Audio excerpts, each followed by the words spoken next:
అందరికీ నమస్కారం. నా పేరు మెంచు చక్రయ్య గారు. అది మండలం నూతనకల్ మండలం, గ్రామం మిరియాల, సూర్యాపేట జిల్లా, నియోజకవర్గం Tungaturthi. MLA Mandula Samel sir. MP Shyamala Kiran Kumar Reddy sir. రాజకీయాలకు వచ్చి 35 ఏళ్ళు అయింది సార్. పార్టీ ఏం మారలేదు, కాంగ్రెస్ పార్టీలో ఉన్నాం. ఒకసారి వార్డు నెంబర్ గెలిచాం సార్, దాంట్లో ఉప సర్పంచ్ అయినా. దాని తర్వాత సొసైటీ మా కుల సంఘానికి సొసైటీ అధ్యక్షునిగా చేసిన, గౌడ సంఘానికి అధ్యక్షుని చేసిన. తర్వాత సర్పంచ్ చేసిన, ఎంపీటీ సర్పంచ్గా 92లో ఉన్నట్టు సార్.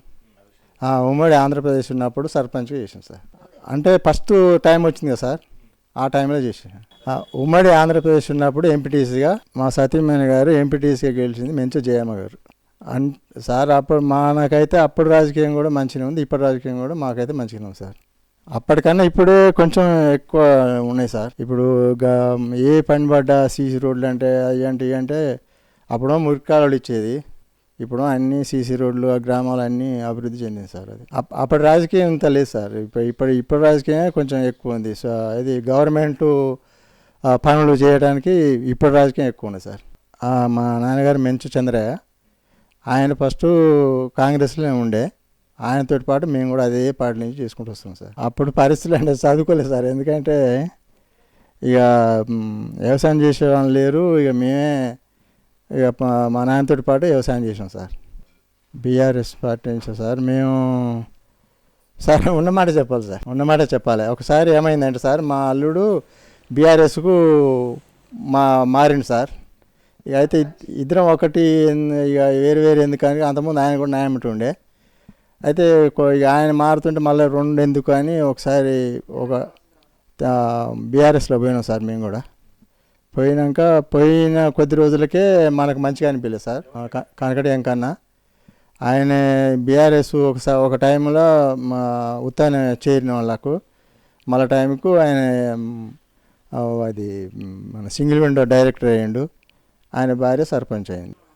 ఇక ఆయన ద్వారా వెళ్ళినట్టు సార్. ఇక బీఆర్ఎస్ ఆయన ద్వారా, కనకటి వెంకన్న ద్వారా చేరినాం సార్. ఎందుకు చేరినాం అంటే సార్, ఇప్పుడు ఫస్ట్ న్యాయం పెట్టి ఆయన వచ్చి ఉండే కాంగ్రెస్ పార్టీలో. అయితే వచ్చిన తర్వాత ఆయన ఏం చేసిందంటే, ఇక ఆ పార్టీలోకి పోతే బాగుండదని ఆయన నన్ను రమ్మంటే పోయినాం సార్. ఇక ఒకరిగా మనం ఆయన అసలే పట్టించుకోలేదు సార్, చేరుడు వరకే. కానీ గాదర్ కిషోర్ ఏమంటే మేము ఎన్నడూ పోలేదు, ఆయన వస్తే అన్నాడు మేము ఆహ్వానించలేదు. ఆయన ఓడిపోవడానికి కారణం కొన్ని ఉసుక దంద అంటారు, అది అంటారు, ఇది అంటారు. ఇక అది మనకు ఇక పెద్ద తెలియదు సార్. అది తెలియదు, మనం ఎందుకు చెప్పుకోవాలి. బీఆర్ఎస్లో ఉంటే ఆయన ఒంటెద్దు పోగొడు పోయేది సార్. కార్యకర్తలు పట్టించుకోకపోయేది. ఇక ఏదన్నా ఉంటే ఆయన వరకే ఆయన చూసుకునేది. క్యాడర్ మాత్రం ఎవరిని పట్టించుకోలేదు సార్. అది దానివల్లనే నాకు మంచిగా అనిపించలేదు. ఒకసారి గెలిచినాక ఏమడిపోతే అసలు మనం లెక్కే చేయలేదు. అసలు లీడర్ నేను ఇక్కడ కాంగ్రెస్లో ఉన్నప్పుడు లీడర్గా నేనే చేసిన, అలా కూడా చేసిన. కానీ ఆయన 500 ఓట్ల మెజార్టీ మీద ఊళ్ళు లేపించినాం. తర్వాత మనకు పట్టించుకోలేదు. అయితే రెండోసారి చేసినప్పుడు కూడా ఒకటిసారి మేము ఏమన్నాం అంటే, నాకు ఎదురొచ్చి ఏమన్నాడు, అన్న నేను పోటీ చేస్తున్నా అన్నాడు. అంటే నేను ఏమన్నా అంటే, ఏదో పొరపాటు అయింది దాంట్లో చేరినాం, కానీ ఈసారి నీకు అప్పుడు ఓటు వేయకుండా చేరినాం, ఈసారి ఓటు వేసినాక నీ ఇష్టం నీకే, నా ఇష్టం నీకే అని నేను కూడా ఆయనకు స్పష్టంగా చెప్పిన సార్. గాదర్ కిషోర్కే చెప్పిన, స్పష్టంగా ఇదే మాట చెప్పిన. నాకు ఓటు వేయకుండా చేరినాం మీ వాళ్ళకు, కానీ ఈసారి ఓటు మాత్రం తప్పకుండా వేస్తాను. 500 ఓట్ల మెజారిటీ ఊళ్ళు చూపించాను సార్. ఆయనకు చూపించినాక ఇక తదుపరికి పోలేదు. ప్రజలంటే సార్ ఒకటి, ఇప్పుడు ముందుకు ఇచ్చినవి మర్చిపోతారు, వెనక ఇచ్చినవి కావాలి, ఇంకా వెనక వచ్చేవి కావాలని అంటారు.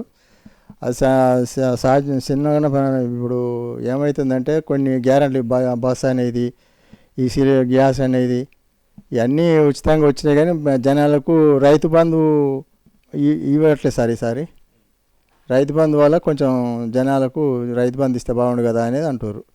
రుణమాఫీ అయితే 2 లక్షల రూపాయలు రుణమాఫీ చేశారు సార్.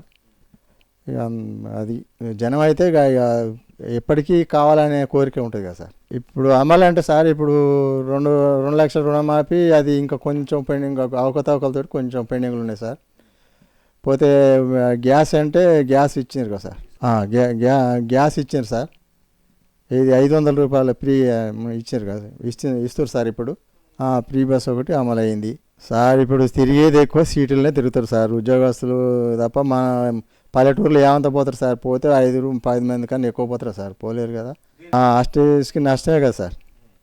ఆర్టీసీకి రోజుకు ఒక 3-4 కోట్లు అందాజ నష్టం వస్తుంది సార్. అది మేము ఏం చెప్తాం సార్?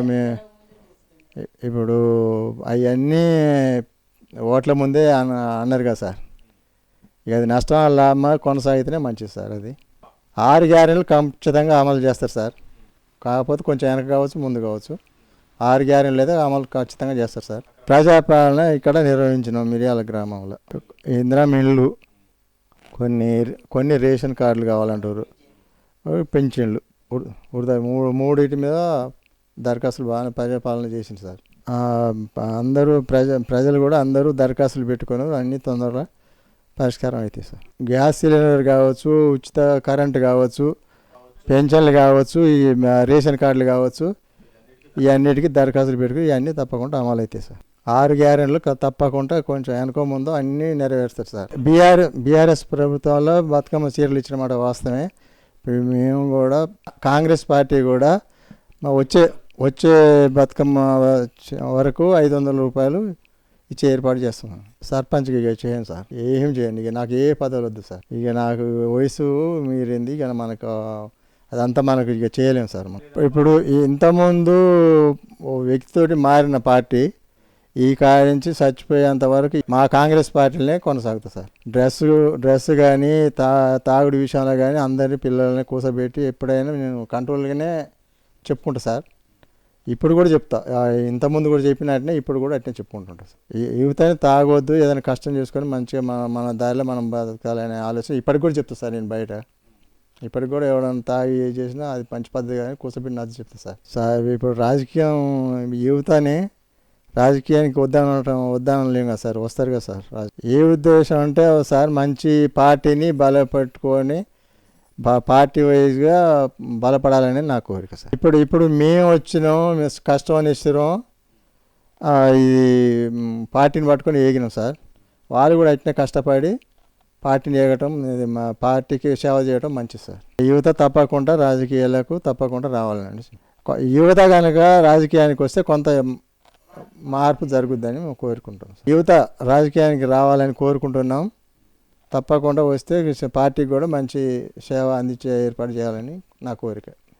ఇప్పుడు మేము అనేది ఏంటంటే, అన్ని రాజకీయ నాయకులే, ఒక రాజకీయ నాయకుడు వద్దని ఒక రాజకీయ నాయకుడు పెట్టింది కాదు సార్. అందరూ అన్ని విధాల మద్యం పోస్తారు, కొంత డబ్బు కూడా ఇస్తారు. కానీ అదంతా మనకు ఇప్పుడు అట్లయితేనే రాజకీయం నడుస్తుంది సార్. అట్లయితేనే రాజకీయం నడుస్తుంది. ప్రజలకు ఏం చెప్పాలంటే సార్, అప్పటికి ఆ పూటకి ఇంత మందు పోయాలి, 4 పైసలు జేబులో పెడితే ఓట్లు వేయించుకోవాలి కార్యకర్తలు. అలాంటి మార్పు తీసుకోవాలంటే బెల్ట్ షాపులు బంద్ చేయాలి.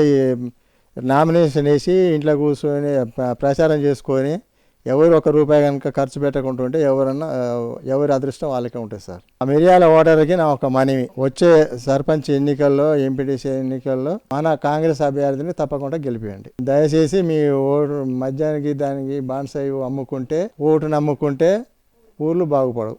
స్వచ్ఛందంగా అందరూ ఓటేయండి. ఊర్లు బాగుపడతాయి, నియోజకవర్గం బాగుపడుతుంది. అన్నీ బాగుండాలని నేను కోరుకుంటాను.